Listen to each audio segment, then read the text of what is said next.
I'm Ms. Rishika. Today in this video, I'm going to do the lesson Types of Business Organization for grade 8.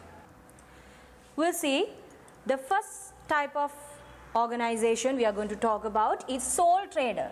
Okay, sole trader are the businesses who owns by one person. Okay, one individual person. If only one owner is there, we call those types of organization sole traders. Okay, so here it says an individual who owns his or her own businesses, they are called sole traders. Then we are going to discuss about the advantages. What are the benefits of having a sole trader and the disadvantages. Okay, now we'll see what are the advantages. Setting up this type of businesses is very easy. Less rules and regulations you have to follow, and also less number of documentation. So it's very easy to set up. Second one, sole traders, when they have their own businesses, the total profit belongs to him because there is no other person to share the profit. So the second advantage is sole trader gets to keep all the profit. Third one, sole trader has complete control. Okay, he is the only boss in the business, so he can control, he can decide whatever he wants, and easier to make decisions. No one is there to interfere. Whatever he thinks right, he will be able to continue with the decision. So that is an advantage. And accounts do not have to be published. So no need, there is no rule. It says to publish the accounts. So accounts which will be prepared by the sole trader should not be, no need to be published in the media. So these are the advantages. So what are the advantages? It's very easy to set up, and the sole trader will be able to keep all the profit, and he has the complete control over the business, and easy to make decision because there is no one to interfere, and accounts should not be published. No need to publish the accounts. Now we'll look at the disadvantages. Sole trader, only one owner is there, one person is there. So whatever the experience, whatever the knowledge he has, only that can be used.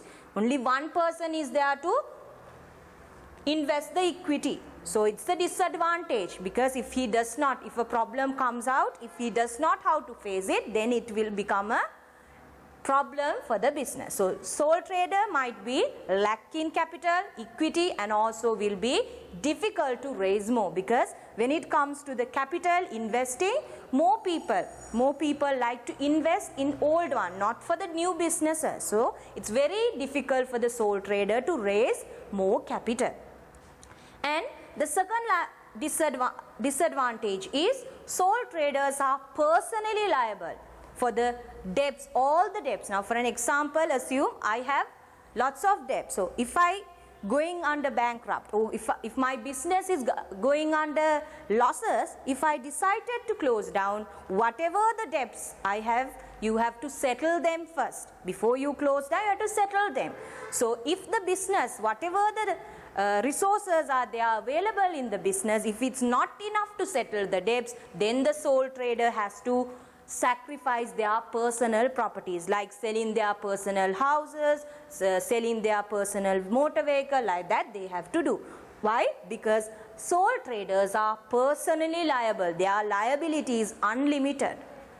And sole traders may have lack of skills, experience, knowledge. Not enough knowledge will be there to confront a problem or a difficulty. And making all decisions. Okay, now he is the owner, he decides whatever problems come, whatever the difficulty comes, all the solutions should be taken by the one owner. So it can be very stressful. Last one, no continuity. If the owner dies, the business will be closed down. Okay, so these are the disadvantages. First one, sole trader, there can be lack of capital, then personally liable to all the debts, and they have lack of appropriate skill, experience can be lack, and also making all the decisions will make him stressful, and no continuity. As soon as the owner dies, the business won't be able to continue. Now we we'll look at the second type of the organization. The second type of organization is partnership. Partnership is bigger, larger than sole trader. It's the relationship between 2 to 20. So maximum, minimum there can be 2 and maximum there can be 20. That means there can be 2 to 20 partners in a partnership. And what they do, they work together. They invest the capital together. They share the responsibility, the work together. Okay, so it makes them easy to do the businesses. So partnerships are defined as a contract between or a business between 2 to 20 people. So minimum should be 2 and the maximum should be 20.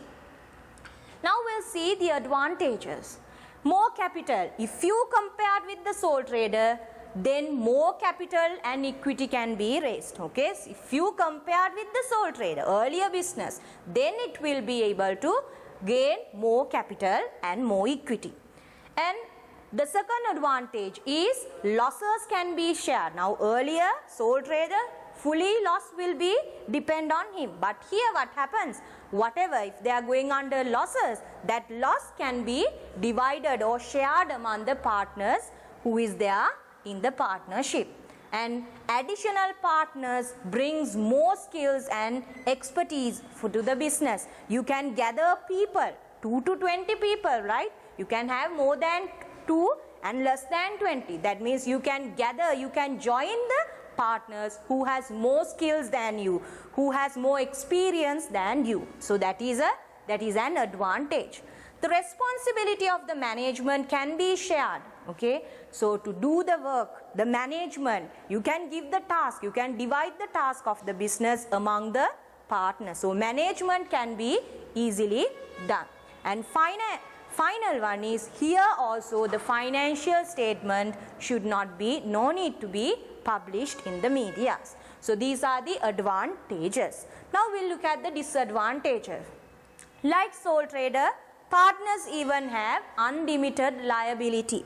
Unlimited, that means if they are dissolving or if they are closed down in the business, before that they have to settle all the debts. If the assets, resources are in the business, if not enough, then each and every partner have to sacrifice their personal properties. So partners, they have unlimited liability, which gives them a disadvantage. Second one, a partnership is dissolved on the death of a partner. Assume you have 15 partners, one partner dies. Then what happens? The partnership has to dissolve. That means that you have to close down the partnership.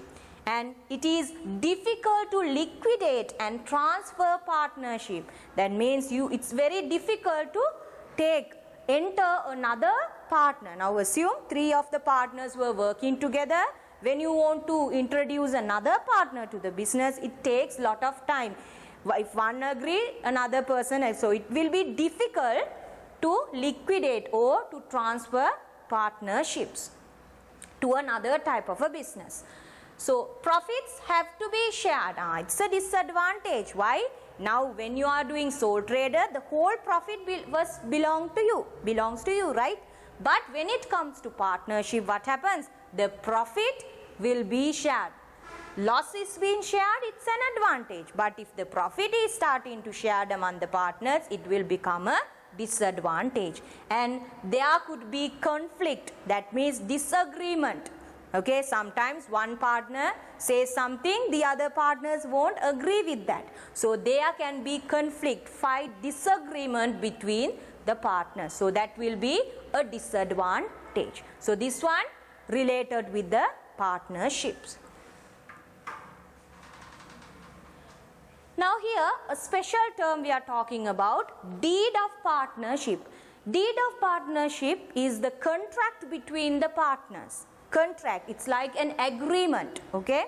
So it can be either written or verbal. That means you can talk and come to a finalization, come to an agreement, but otherwise it should be written. So definitely if you are starting a partnership, you have to make sure you have a written document, because when you have a written document, then only you have proof to your business. If you have done verbally, some people can change their words, right? Whatever they said, they can change. So it's better you have a written document. So deed of partnership means a contract between the partners. So normally it includes these things, okay? Normally the capital and the equity contributed by the partners. Now assume A, B, C partners are there. So what is the equity? How much they have invested to the business?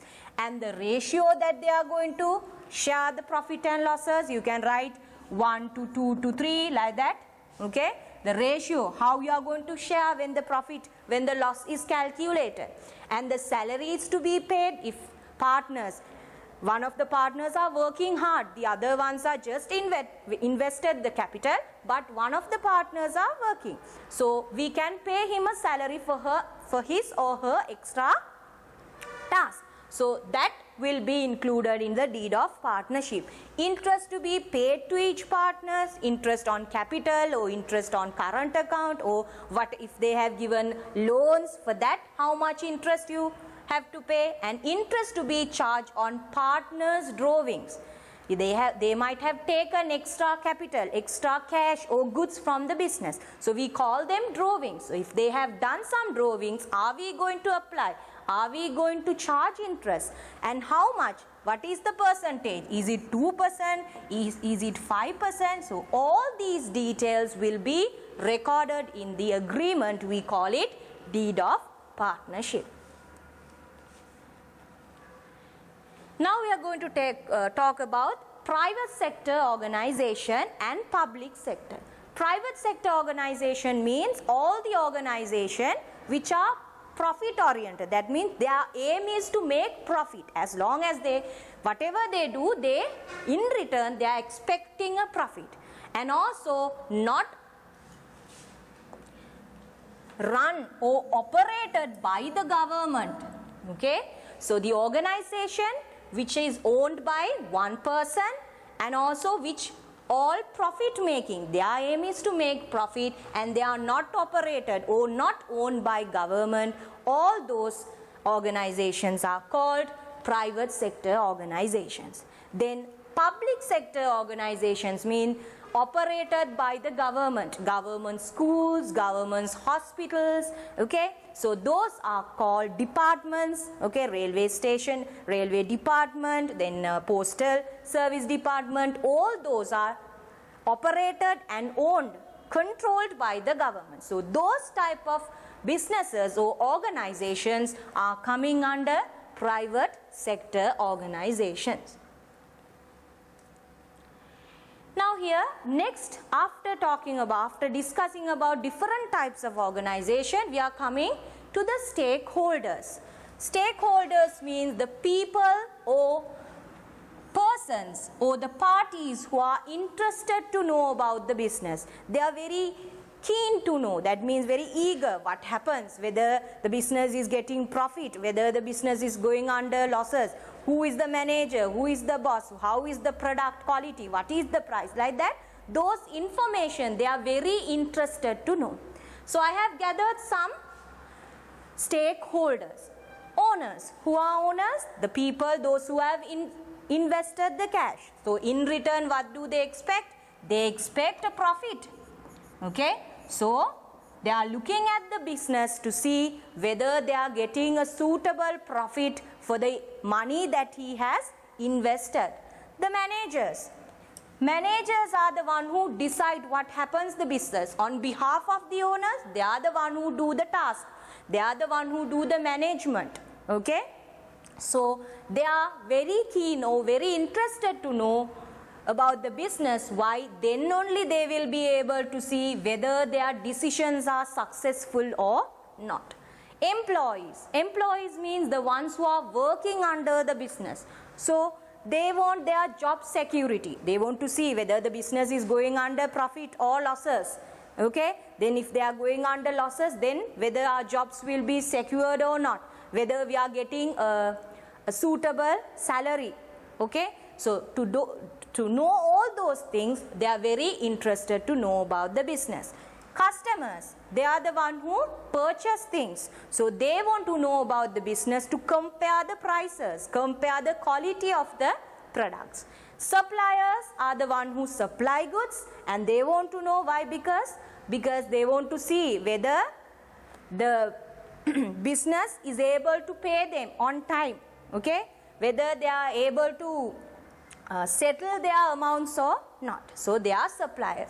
Competitors means the other organization which produce the same product or same service. For an example, if you get toothpaste, Signal, Klogart, all those are competitors. So for Signal, Klogart, Superivicky, all those are the competitors. So why do they want to know? Then they can manage, they can compare the quality and the price. Na? If the demand increases, Signal, then they will start thinking why the demand, whether the quality has increased or the price has gone down. So those things the competitors want to know. Providers of external finance, that means the one who gives the financial support. It can be bank or other financial institute. So before they give the financial support, they start to dig in to the business and they start to get information. Why? Because they want to know after they gave the loan, will the business be able to pay it back or not? The last one is the government. The government wants to know the business because they want to see whether the business is illegal one or a legal one, whether the business is showing the profit, proper profit or not, whether they are paying the taxes properly, the suitable amount or not, whether from the business, whether it damages the environment, does some bad things to the society. So to know all those things, government is keeping an eye on the businesses.